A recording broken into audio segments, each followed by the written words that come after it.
You're not overwhelmed because the world is chaotic. You're overwhelmed because you're trying to control things that were never yours to control in the first place. You've been running a campaign you can't win. Every day, you wake up and try to manage the unmanageable. Other people's opinions, your boss's mood, the economy, your parents' expectations. Whether that text gets answered, whether you'll get the promotion, whether people will like what you post, whether the world will finally arrange itself in a way that makes you feel safe.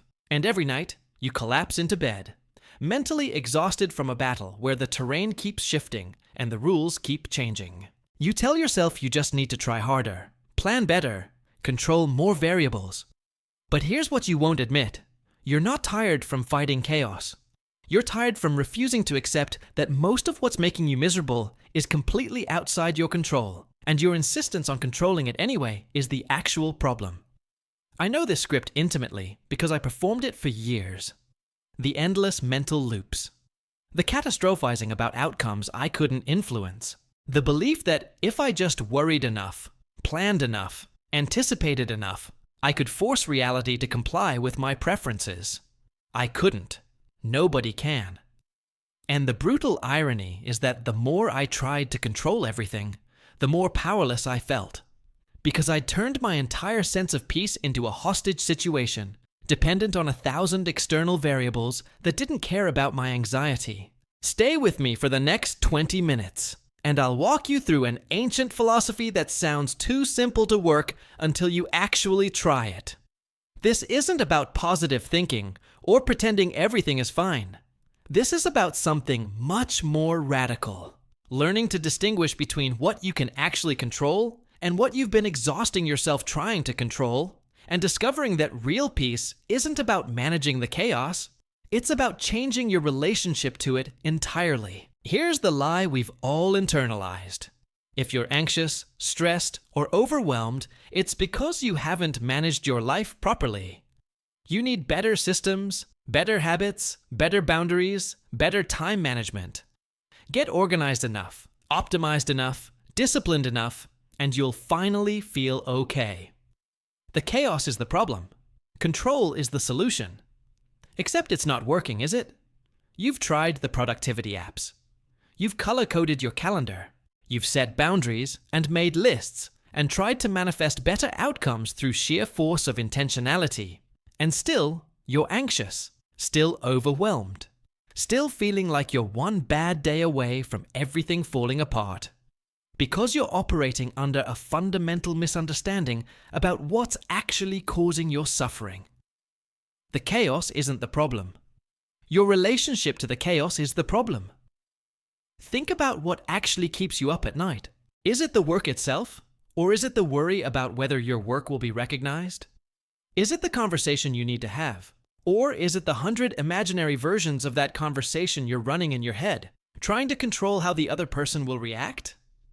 Is it the actual future?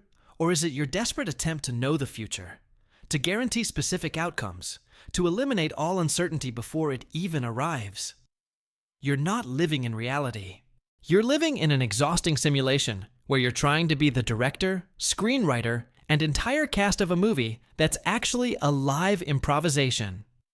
And every time reality refuses to follow your script, which is constantly, you interpret it as a personal failure rather than as evidence that you've been trying to do something impossible. Look at your relationships. You can't control whether someone loves you back. You can't control whether your parents approve of your choices. You can't control whether your friends stay in your life or drift away, but you exhaust yourself trying. You perform, you adapt, you calculate, you manage your presentation, you try to be the version of yourself that will guarantee the outcome you want. And when it doesn't work, when people still leave, still disappoint, still make choices you wouldn't make, you don't question the strategy. You just assume you didn't execute it well enough. Or consider your career. You can't control whether you get promoted. You can't control whether your company has layoffs. You can't control whether the industry changes, whether your boss plays favorites, whether the project you poured yourself into gets canceled for reasons that have nothing to do with its quality. But you tie your entire sense of worth to outcomes you don't actually control, and then you're confused about why you feel so powerless. Here's the reversal that changes everything. The anxiety isn't coming from the chaos. The anxiety is coming from your insistence that the chaos shouldn't exist. From your belief that if you just try hard enough, worry enough, prepare enough, you can eliminate uncertainty and guarantee safety. You're not overwhelmed by what's happening. You're overwhelmed by the impossible gap between what's happening and what you're demanding should happen instead. And that gap, that's where you're living. In that exhausting, fictional space between reality and your requirements for reality. No wonder you're tired. I'll tell you the moment this clicked for me. I was on a flight that hit severe turbulence. Not the gentle bumping kind, the drop 20 feet make the oxygen masks dance kind. People were gripping armrests, a few were crying. The flight attendants strapped in with expressions that were definitely not reassuring. And I was in full control mode, mentally cataloging every sound the plane made, trying to interpret the pilot's tone through the crackling intercom, running probability calculations about whether this was normal turbulence or something worse, gripping my armrest like somehow my tension would keep the plane stable. My entire body was rigid with the effort of trying to influence something I had absolutely zero control over. Then I looked across the aisle. There was a guy, maybe 70, reading a book. Not pretending to read, actually reading, turning pages, completely absorbed. The plane would drop, people would gasp, and he'd just shift slightly in his seat and keep reading. At first, I thought he was in denial, or maybe medicated. But then I realized he'd just made a different calculation than I had. He'd accepted, fundamentally, that he couldn't fly the plane, that his anxiety wouldn't change the outcome. That being terrified for 30 minutes versus being calm for 30 minutes wouldn't alter whether we landed safely or not. So he'd chosen calm, not because he was braver than me, but because he understood something I didn't. That his mental state was the only variable he actually controlled in that situation. The turbulence lasted another 20 minutes. I spent it exhausting myself, trying to mentally pilot a plane I wasn't flying. He spent it finishing his chapter. We landed. The outcome was identical, but we'd had completely different experiences of the same reality, and the difference had nothing to do with what was happening outside. It was entirely about what we'd chosen to do inside.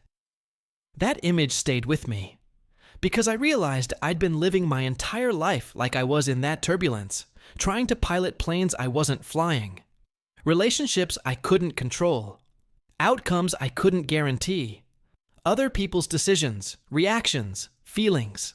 And I'd turned my piece into something that could only exist if all these external variables arranged themselves according to my preferences. I'd made my okayness conditional on things that would never be conditional on me. Let's go back to ancient Rome, around 2,000 years ago. Picture the most chaotic empire in human history. Constant political intrigue, emperors getting assassinated regularly, plagues sweeping through cities, wars on every border, your social status and literal survival dependent on the whims of whoever happened to be in power that particular decade. It was basically like living in a reality show, where elimination meant actual death, and the rules changed based on whoever's turn it was to be tyrant. Into this beautiful disaster walk the Stoics, philosophers like Epictetus, who started life as a slave, literally owned by another human being, the ultimate loss of control. Marcus Aurelius, who became emperor and had to manage an empire actively falling apart while dealing with plagues, betrayals, and wars, he didn't start. Seneca, who served under Nero, which is essentially like being chief of staff to a homicidal narcissist with absolute power. These weren't academics theorizing in safe libraries. These were people living in objectively chaotic, often terrible circumstances, trying to figure out how to maintain sanity and peace when everything external was unstable. And what they developed wasn't optimism, or positive thinking, or any kind of everything happens for a reason mysticism. It was something more practical and harder-edged. They looked at human suffering and noticed something. Most of it wasn't caused by what was actually happening. It was caused by people's judgments about what was happening, their resistance to reality, their insistence that things should be different than they were. Someone insults you. That's just noise, just sounds. Your interpretation of those sounds is devastating. Your story about what they mean about your worth, your rumination about what you should have said back, that's where the suffering lives. The core Stoic principle is almost absurdly simple. Some things are up to you, and some things aren't. Your thoughts, your choices, your reactions, your character, those are yours. Everything else, what happens to you, what other people do, what the world throws at you, isn't yours. And suffering comes from confusing the two categories, from trying to control what isn't controllable and neglecting what is. Marcus Aurelius, literally the most powerful person in the known world at the time, wrote in his private journal, never meant for publication, just personal reminders to himself, about how little control he actually had, how people would disappoint him, how things would go wrong, how his body would age and fail. And his response wasn't to try harder to control these things. It was to accept them completely and focus on the only thing he could control: how he responded. This wasn't resignation or passivity. These people were actively engaged with the world, taking action, making decisions. But they'd solved the problem you're still struggling with. They stopped tying their inner peace to external outcomes. They stopped making their okayness conditional on things they couldn't control. And in doing so, they found a kind of freedom that doesn't depend on circumstances cooperating. 2,000 years later, you're dealing with different chaos: algorithms instead of emperors, career anxiety instead of plagues, social media instead of the forum. But the fundamental problem is identical. You're still trying to control what isn't yours to control, and it's still destroying your peace. Here's what the Stoics understood that you're still fighting. Principle 1. Your peace cannot be conditional on things you don't control. If your ability to feel okay depends on getting the job, the relationship working out, people approving of you, the election going your way, your investments performing well, you've outsourced your inner state to variables that don't care about your inner state. You're not being hopeful or ambitious. You're being hostage. Real stability comes from decoupling your okayness from external outcomes entirely. Principle 2. Acceptance isn't surrender. It's accurate perception. When something happens that you don't like, you have two options. You can waste energy rejecting reality, arguing with what is, insisting it shouldn't be this way. Or you can accept that it is this way and redirect that energy toward your response. Acceptance doesn't mean approval. It means this is what's true right now, and no amount of internal resistance will change that truth. So I'm going to stop fighting reality and start working with it. Principle 3. You're always free in the space between stimulus and response. Something happens. There's a gap, sometimes just a second, before you respond. That gap is your empire. That's where all your actual power lives. Not in controlling what happens to you, but in controlling what you do with what happens to you. The person who cuts you off in traffic, the rejection email, the criticism from your parent.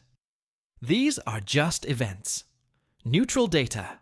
Your interpretation, your reaction, your next choice. That's where you're free.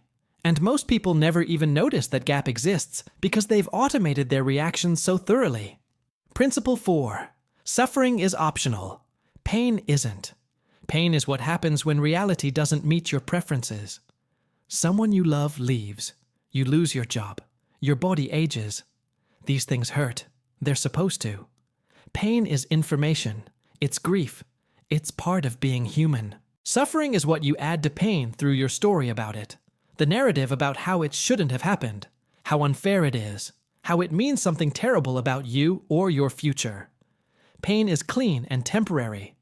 Suffering is the muddy layer you pile on top, and it's optional. Principle 5. The obstacle is not blocking the path. It becomes the path. This one's harder to accept, but watch it work in your own life. Every difficult situation you faced has shaped you. The betrayals taught you about boundaries. The failures taught you about resilience. The losses taught you about what matters. You didn't want those lessons. Nobody does. But pretending you'd be better off without them is absurd. The difficulties aren't interruptions to your life. They're the texture of your life. Resisting them is like being angry that a mountain has rocks. The rocks are the mountain. Principle 6. You can't control outcomes, but you can control your aim. You can't make someone hire you, but you can do your best work on the application.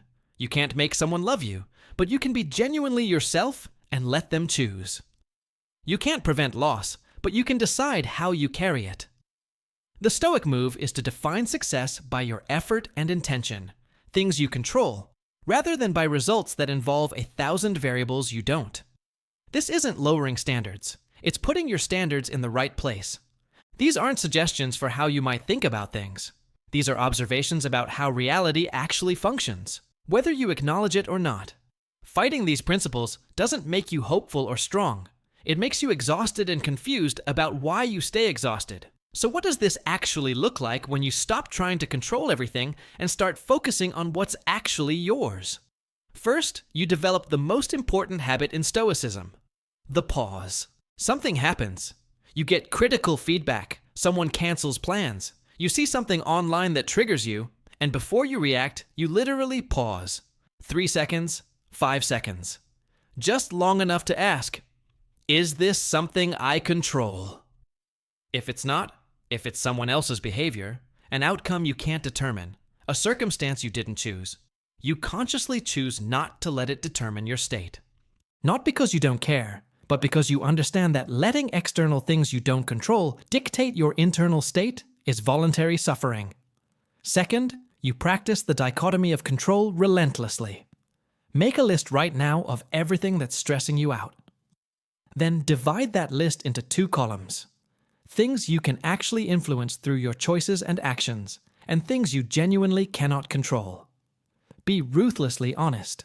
You'll find that most of what's consuming your mental energy is in the second column. Things you're worrying about, trying to predict, attempting to manage through anxiety, as if anxiety were a magical tool that changes outcomes. For everything in that second column, your job is simple: let it go. Not because it doesn't matter, but because your worry changes nothing except your own peace. Third, you redefine what you're aiming for. Stop making your goals about outcomes you don't fully control. Get promoted isn't in your control. Your boss's decision is external. Do my best work and advocate clearly for myself is in your control. Make this relationship work isn't fully yours. The other person is involved. Show up authentically and communicate honestly is yours. Be happy is too vague and conditional. Act according to my values regardless of circumstances is achievable. This shift sounds subtle, but it changes everything. You stop being a victim of circumstances and start being the author of your responses. Fourth, you practice negative visualization, not as pessimism, but as preparation. The Stoics would regularly imagine losing things they valued. Not to torture themselves, but to remember that everything is temporary, that loss is natural, that they could handle difficulty if it came. Spend a minute imagining the worst-case scenario you're avoiding. Really sit with it. What would you actually do if it happened? You'd adapt. You'd handle it. You always have. This isn't manifesting negativity. It's removing the terror from uncertainty by proving to yourself that you're more resilient than your anxiety believes. Fifth, you become fluent in the language of acceptance. When something goes wrong, instead of, "This shouldn't be happening," or "This is terrible," you practice saying, "This is what's happening." No drama, no story, just accurate description. Then, what's my next best move? This isn't cold or robotic. It's liberating. It's the difference between arguing with reality and working with reality. One is exhausting and pointless. The other is where your actual power lives. Finally, you remember the view from above. The Stoics had this exercise. Imagine yourself from far away, zooming out to see your city, your country, the planet, the cosmos. From that perspective, your immediate crisis shrinks to proper size. Not because it doesn't matter to you, but because you see it in context. Your embarrassment, your setback, your disappointment, they're real, but they're also tiny and temporary in the grand scope of time and space. This perspective doesn't diminish your experience. It prevents you from being crushed by it. None of this is about becoming emotionless or detached. It's about becoming free. Free from the exhausting tyranny of trying to control things you were never meant to control. Free to put your energy where it actually makes a difference. In your choices, your character, your response to whatever life throws at you. Here's the truth you've been avoiding. The world doesn't owe you predictability, fairness, or compliance with your preferences. Bad things will happen to good people. Your effort won't always be rewarded. People you love will leave or change or die. Your body will age and fail. Plans will fall through. The future is genuinely uncertain, and no amount of worry or control will change that. And here's the even harder part. Your resistance to these truths is causing most of your suffering. Not the truth themselves, but your insistence that reality should be different. Your demand that life guarantee you certain outcomes. Your belief that you can worry your way to safety, control your way to certainty, optimize your way to a life where nothing goes wrong. You can't. Nobody can. And the people who seem most at peace haven't figured out how to control more. They figured out how to need to control less. But here's where this gets hopeful. Where this stops being depressing and starts being liberating. When you accept what you cannot control, you finally gain access to what you can. When you stop exhausting yourself trying to manage the unmanageable, you discover incredible power in the manageable. Your thoughts, your choices, your integrity, your kindness, your effort, your presence. These things are always yours, regardless of circumstances. They can't be taken away unless you surrender them. The Stoics weren't teaching resignation. They were teaching radical responsibility for the one domain you actually govern, which is yourself. They were saying, you can't control the storm, but you can control how you sail. You can't control other people, but you can control who you choose to be in relation to them. You can't control outcomes, but you can control your aim and your effort. And when you make that shift, when you stop tying your peace to external conditions and start building it on internal foundations, something strange happens. You become more effective, not less. Because you're no longer paralyzed by anxiety about things you can't influence. You're not wasting energy arguing with reality or trying to force it into compliance. You're just responding clearly and calmly from a place that circumstances can't touch. Think of it like this. You've been trying to hold the ocean still with your hands. You're exhausted because the ocean doesn't care about your hands.